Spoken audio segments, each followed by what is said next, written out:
Ağzını Bakire. Bakire'de kulağıma sıktı.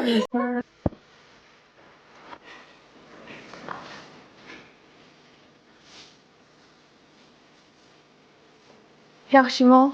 Men ismim Qadriya. Yaxshimi? Adash, men do'kon chiqib, kuyov yeydigan narsalarimiz ekranlar saltib kullanmayapman, birikmasam bek yaxshimi?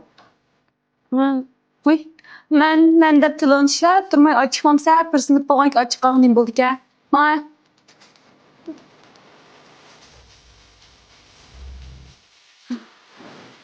Buni ismi Chiman. Buni ismi Sayyor.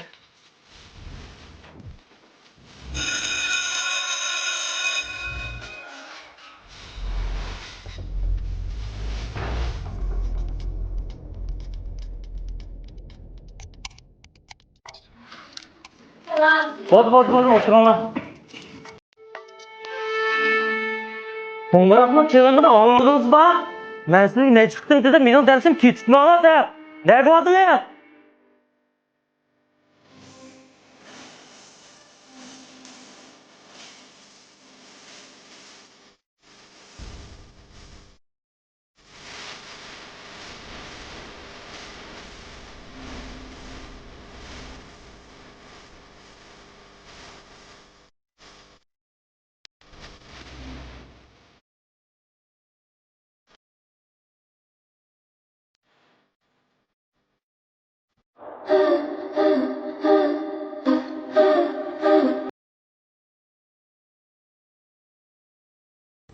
Ye.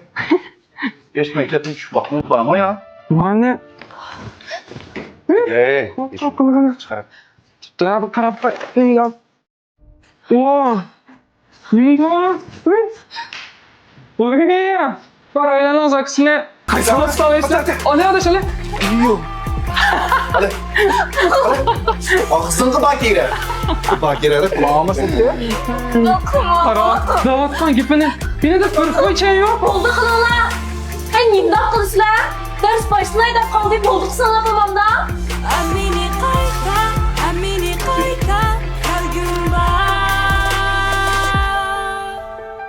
Lanım oldu içinde ula yarı kaldırdı köngünge. Önsüz titrep kalgan vaktim uyunup kaldı kalbimge. Çıdımayman akkan her bir işimge. Sen ünsüz yıldap kestin bizden çıdımayman menge ömrünge.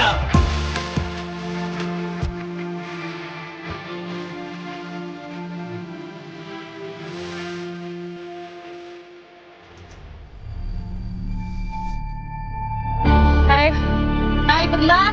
Jangan. Cintu bagian qimmat. Cintu qimmat mau. Qimmat. Bu filmning davomini biz o'z ovoz salonidan ko'ring. Salon nomeri bosh patda.